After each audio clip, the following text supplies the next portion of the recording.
ये कहानी एक धोखेबाज लड़की की जो एक आदमी को अपने प्यार के जाल में फंसाकर उसे उसके ही घर में लॉक कर देती है और उसे टॉर्चर करके उसके सारे पैसे हथियाने की कोशिश करती है। मूवी की शुरुआत में हम क्रिस को देखते हैं। क्रिस एक सॉफ्टवेयर इंजीनियर है और वो शहर की भीड़ भाड़ से दूर एक बड़े से घर में अकेला रहता है। क्रिस को उसकी वाइफ का फोन आता है और वो उससे पूछती है कि तुमने अभी तक डिवोर्स के पेपर्स पर साइन किए कि नहीं, जिस पर क्रिस उसे कहता है कि उसे सोचने के लिए थोड़ा और समय चाहिए, वो इतनी जल्दी इतना बड़ा फैसला नहीं ले सकता।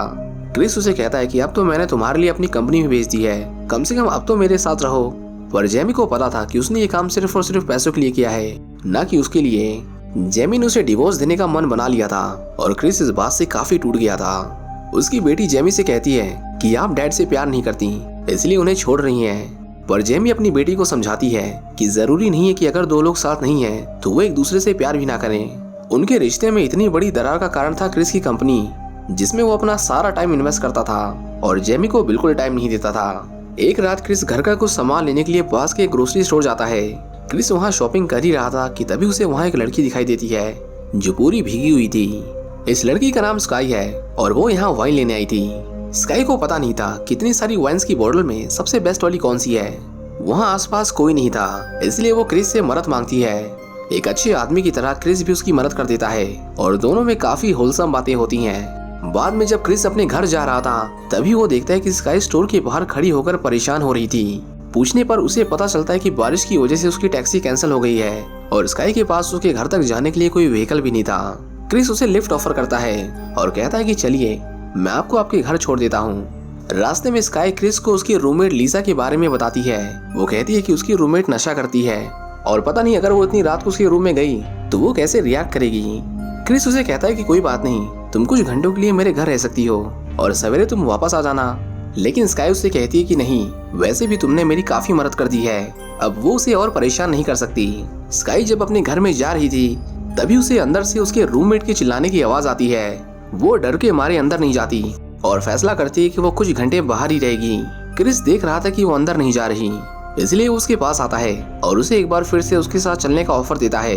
क्रिस का घर पास में ही था, इसलिए स्काई उसके साथ चली जाती है। स्काई को पता चलता है कि क्रिस बहुत अमीर था। वो उसके घर की तारीफ करती है और उससे पूछती है कि तुम क्या करते हो, जिस पर क्रिस उसे बताता है कि वो एक MIT ग्रेजुएट है जो सॉफ्टवेयर्स और प्रोग्राम्स बनाता है। क्रिस उसे अपनी company watch dog home security के बारे में बताता है। उसकी कंपनी स्मार्ट होम्स बनाती है और उसके प्रोडक्ट की मदद से घर का मालिक घर की छोटी से छोटी चीज को अपने फोन से कंट्रोल कर सकता है।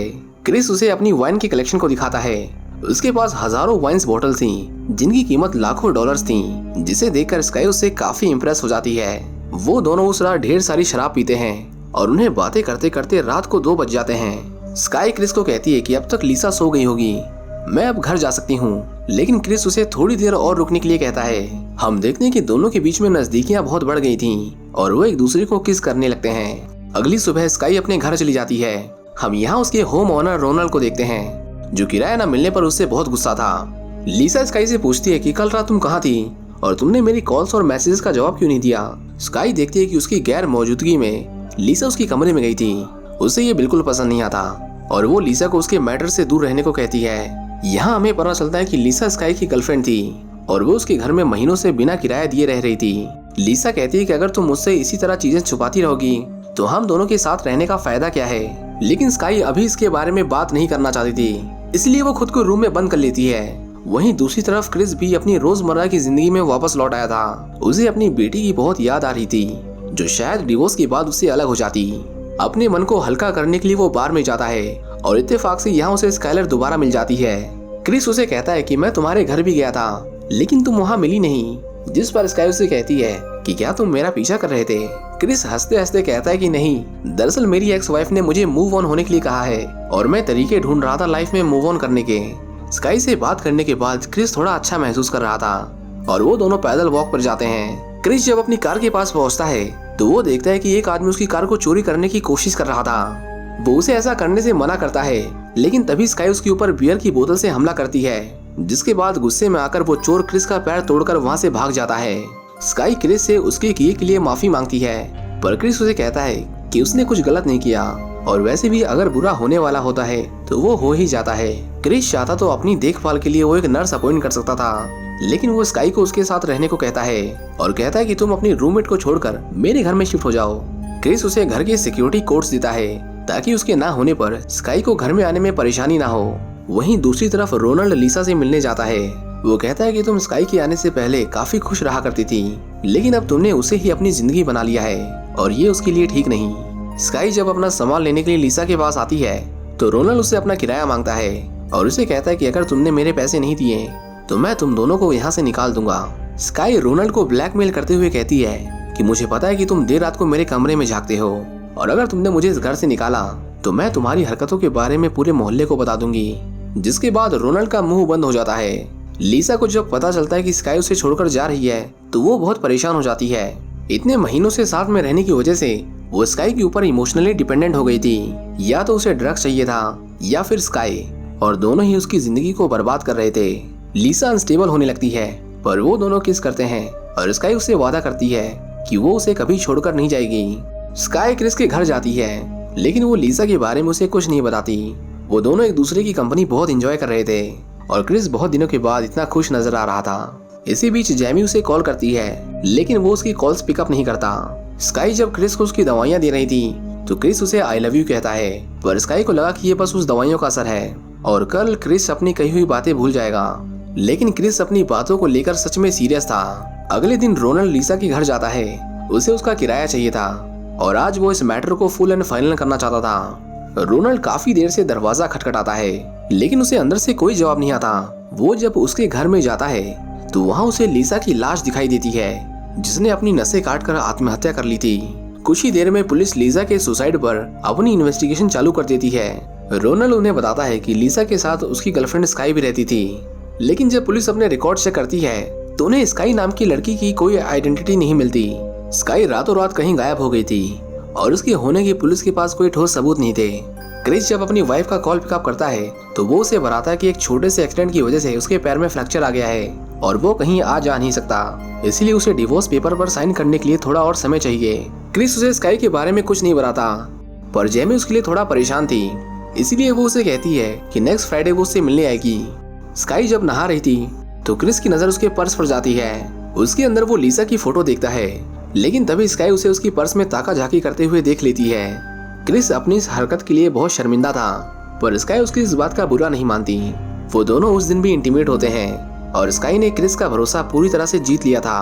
अगली सुबह जब उसकी नींद खुलती है तो वो हमेशा की तरह अपना हाथ अपने फोन की तरफ बढ़ाता है, लेकिन उसका फोन वहाँ पर नहीं था। अपने फोन को ढूंढता हुआ जब वो बाहर आता है तो उसकी नजर अपने स्मार्ट डिवाइसेस पर जाती है और वो सभी के सभी स्विच ऑफ हो गए थे।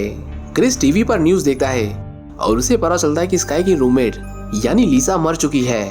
स्काई जब वापस लौटती है तो क्रिस उससे उसके फोन के बारे में पूछता है, लेकिन स्काई उसकी बातों को इग्नोर कर देती है और कहती है कि चलो पहले कुछ खा लो।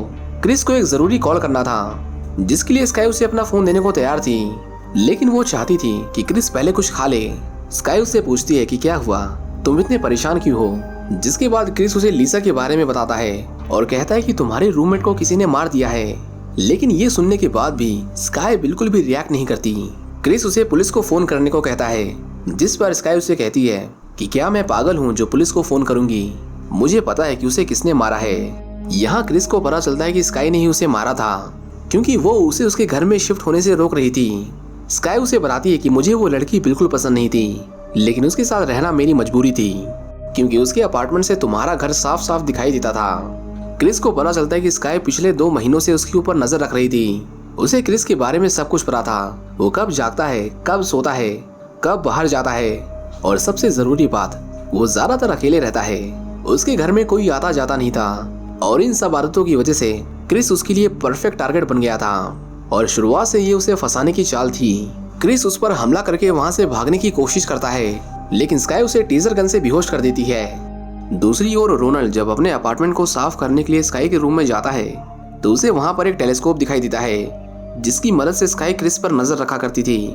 रोनाल्ड जब उस टेलीस्कोप से बाहर की ओर देखता है तो उसे एक लड़की दिखाई देती है जो बिना कपड़ों के योगा कर रही थी। वहीं दूसरी तरफ स्काई क्रिस से कुछ सवाल पूछती है और जब क्रिस उसके सवालों के जवाब नहीं देता तो वो उसे जोर से लात मारकर नीचे गिरा देती है। स्काई को उसके सभी अकाउंट्स के पासवर्ड, उसके सिक्योरिटी कोड्स, उसकी सारी पर्सनल डिटेल चाहिए थी ताकि वो उसके करोड़ों रुपए को अपने बैंक में ट्रांसफर कर सके। क्रिस जानता था कि इस तरह तो स्काई उसे बर्बाद कर देगी। वो उसे कुछ नहीं बताता, जिसके बाद स्काई एक ड्रिल मशीन से उसके पैर में छेद कर देती है। क्रिस दर्द के मारे चिल्ला रहा था, लेकिन वहाँ उसकी सुनने वाला कोई नहीं था। वहीं रोनाल्ड जब अपना टेलीस्कोप घुमाता है तो उसे वहाँ पर स्काई दिखाई देती है। लीसा के मरने के बाद से ही वो गायब थी और इतने पास रहते हुए भी वो कभी उसे देखने नहीं आई। वो समझ जाता है कि दाल में कुछ तो काला है। टॉर्चर के बाद क्रिस ने स्काई को अपनी बैंक की डिटेल्स बता दी थी, जिसके बाद स्काई उसके सारे पैसे अपने अकाउंट में ट्रांसफर कर लेती है।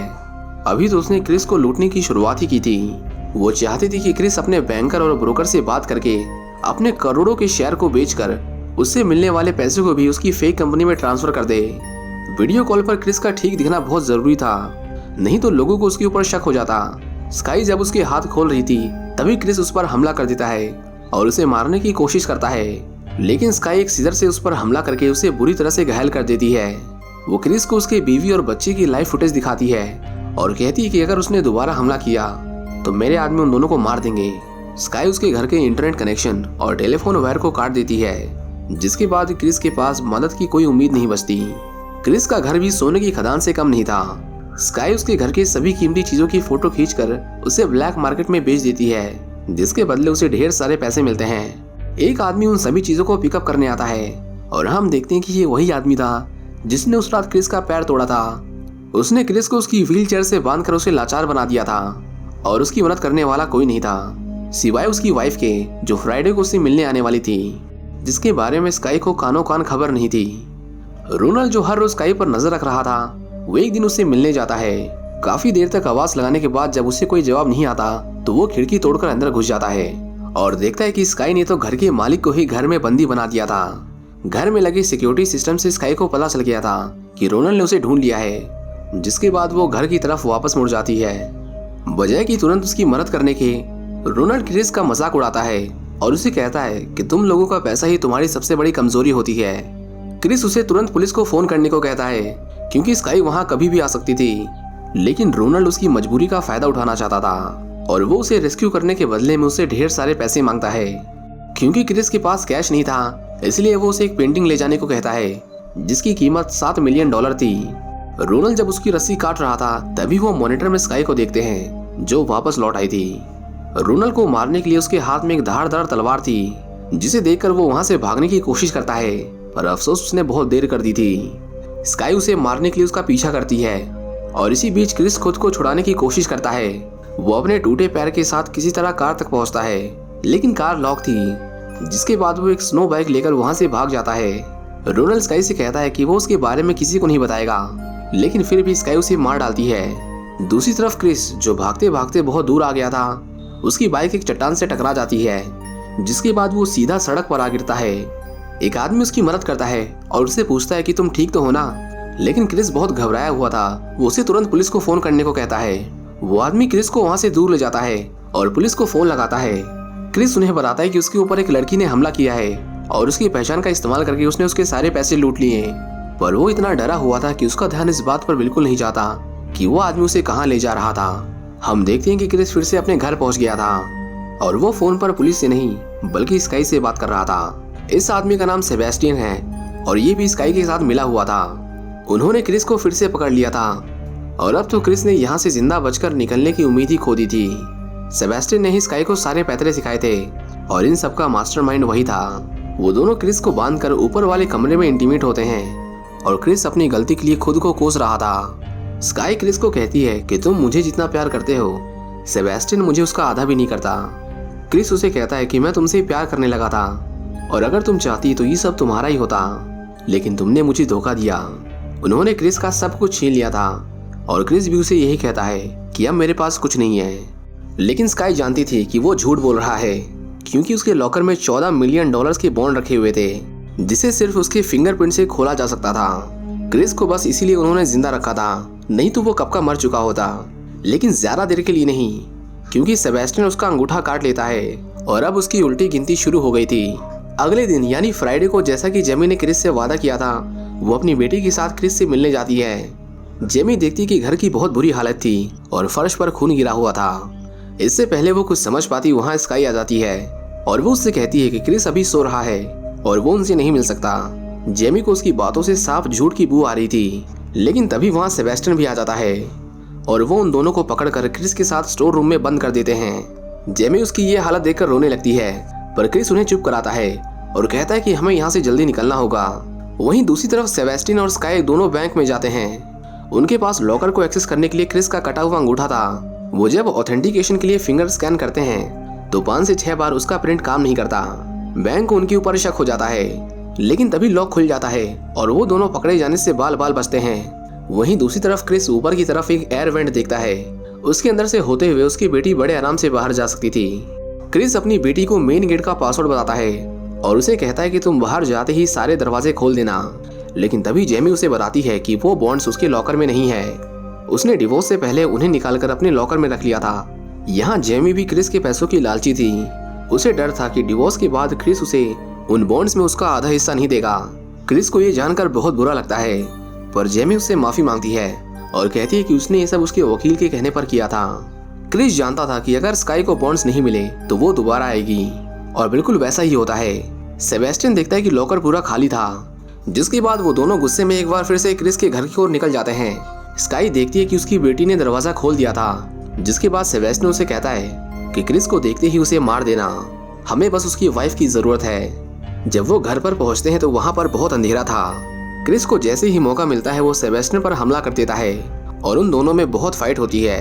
क्रिस इस फाइट में बुरी तरह से घायल हो गया था और क्योंकि वो उनके किसी काम का नहीं था, इसीलिए सेबेस्टियन उसे मारने को कहता है।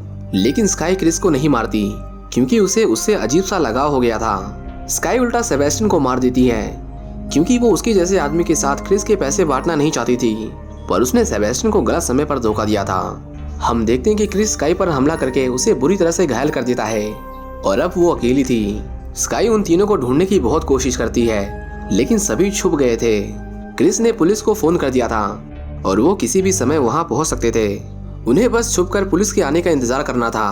क्रिस अपने फोन पर देखता है कि स्काई अंधाधुंध फायरिंग करने लगी थी और जिस हिसाब से वो निशाना लगा रही थी उससे बहुत ज्यादा संभावना थी कि वो जेमी और उसकी बेटी को मार डाले।